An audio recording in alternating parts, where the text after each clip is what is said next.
we're here and we're having a review discussion on Harry Potter and the Cursed Child. Which is sort of by J.K. Rowling and John Tiffany and Jack Thorne. That's interesting, his last name is Tiffany. I know. It's a play, not a book from the Harry Potter world. Yes. So this is the new release that just came out, 4 days ago? 5 days ago? Yep, a few days ago. So it is a script book. A lot of people didn't realize that. There's been major controversy over the fact that it's been scripted, and a lot of people didn't realize when they ordered it or bought it. And we're here to say that that's kind of silly. Yes, I'm sorry. It literally says script on it, and when you go to order it on Barnes & Noble and everything, it literally says script. It does not say book. And it is not by J.K. Rowling, you guys. It's a script written by 3 people, with her kind of included. See, now, I know that a lot of people have complained that if they had known that, or they want her to write it as a book, I can tell you that if you're a Harry Potter fan and know anything about the Harry Potter fandom and call yourself a Harry Potter fan, you should know that it is a script and that she only helped with it and approved it. We're going to go into this little review, non-spoiler thing for the guys who haven't seen it. So, what did you think about it? It was amazing. There was so much hype for this book that for a second I was worried I wouldn't like it, because I normally don't read scripted books at all unless it's like high school English, right? And so I was very surprised when I opened it and I flew through the pages, because for me it didn't read like a script, it read more like a book. Read like a book. I didn't need the long descriptions about that world and the characters because I already know them. It was fantastic. I didn't really have a problem with it. I didn't go in thinking that it was her book, that it's just like Harry Potter, because it's not. I went in thinking, okay, it's them, but not. Yes. It's written by someone else, someone else's words, someone else's feelings that's compared to J.K. Rowling, what she put into it. So it's not the same, but it has that same aspect in familiarity to it. And I can say I read it just as fast as I would read any of the other Harry Potter books. It was like I flew through it. So you have all your regular characters that were there. We had a few surprising ones along the way that we weren't expecting to show up in any form or even really discussed about. And, you know, there were characters that we didn't get to see, which I was kind of disappointed about. Yes, there were a few that I kind of missed. I can say that I really hope this play does come to America, and if it does, it comes to our hometown, because I need to go see it. Yes. Because I want to see it in play form. It's beautifully written. It was amazing. I'm in love with it. What would you rate it? What would your star rating be? I'd probably rate it 4.5 stars. I'm going to give it a 5 out of 5 because it's Harry Potter, and it's Harry Potter. So if you guys have been debating on picking it up or not, I say just do so. If you're a real Harry Potter fan, you won't let that come in the way of it being a script or the fact that it's not truly written by J.K. Rowling. I fully agree with that. Just know she was there, she was helping, she did have an input of some sort, so it's not completely bereft without her. It's a great story, and even if you don't really like Harry Potter, try it out, because it's different. It has her from the series. seal of approval. It has the J.K. Rowling seal of approval. So different from the series, so I just say why not? At least try it. Get it from your library or something whenever it comes in the next 20 years it takes to get it over here. Okay, so that was the end of our little mini review type thing for you guys who haven't read it. If you haven't read it, please pause the video, like and subscribe, and comment down below if you're going to read it or not. Yes. Okay, now you have your time to pause the video, and if you haven't, do it now. If you have, keep watching. So we're going into our discussion of the Cursed Child. I'm so excited for this part. Okay, let's get discussing. Oh my god. Let us start with the fact that there are lines from the original book in the first, pages of the book. I love that. I was like, oh, thank God they actually left that in. Yes. Because it kind of, it begins where it ends, so it has to be the same lines. And then, of course, you get to see Ron, Harry, Hermione, and Ginny and all together. And everything. It was just so, I love them old. Yes. They still have that thing about them. Their little characteristics. I mean, great. I will mention Harry is a bit more persnickety in his old age, but I think after all he's been through, he has the right to be that I think way. he's okay to be angry sometimes. Let's just talk about the fact that Ron helps run the joke shop. Yes. I mean, it's Ron. He owns the joke shop. That's right, he owns the joke shop. Where's George? I just realized I didn't see him. We don't see a lot of characters, which is what I was talking about. It's sad. We don't see a lot of the main ones, and I was like, oh, I want to see what's going on with them. I hope they're all dead.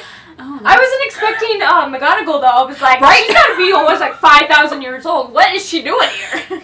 She's the headmistress of Hogwarts now, and I'm sorry, but after all she's been through, I don't know how she could handle continuing to work at that school. Okay, let's talk about how Hermione is the Minister of Magic. Yes! I totally saw it coming, though.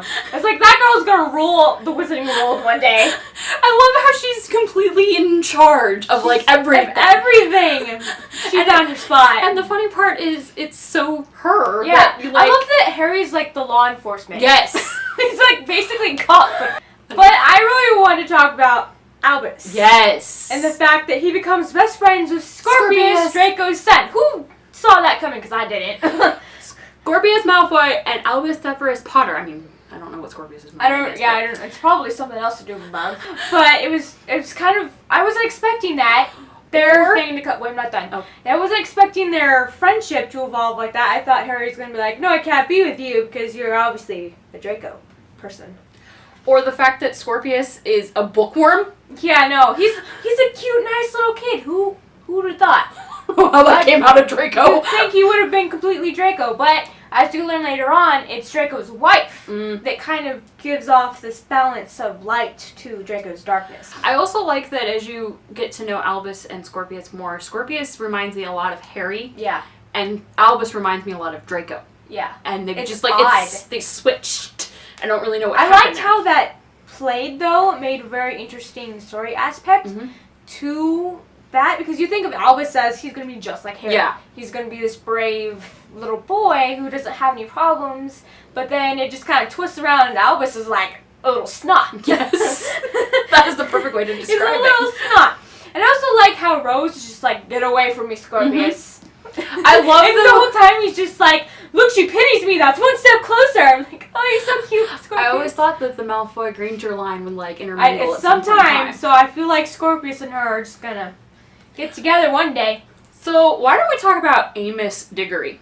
Did you see that coming? No. Like, did you see the whole thing being centered around Cedric? No, like, I didn't. That was a major It was a good idea, though. It was. Because I didn't think about it. He would be angry about his son dying because he's, the leftover guy. Well, and I never would have thought that Cedric's death, like, I know it played a huge role in what happened, but I never would have thought that it is one of the pivotal moments in that series, and I never really thought of it that way. Me either.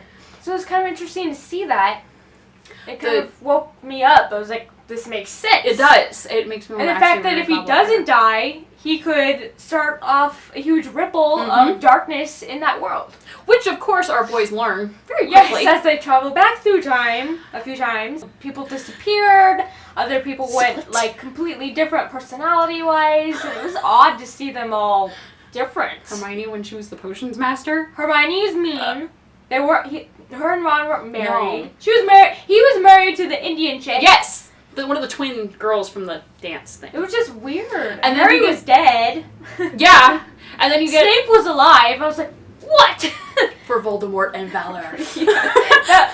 Umbridge was the lead person there. I was like, this is The dark timeline part completely threw me for a loop, because Umbridge was still around, Voldemort was still in charge, Cedric was a Death Eater. It was weird. And then you get the fact that Hermione is wanted, and so is Ron, and then they go out and they have their little moment, and then the Death Eater suck their souls out. It's finally time they love each other, and then they're dead. Okay, just alright. And poor Scorpius, he gets there and they're just like, why are you talking about Harry Potter? It's like, why are you so weird? And he is all mean and awful and all the girls want him.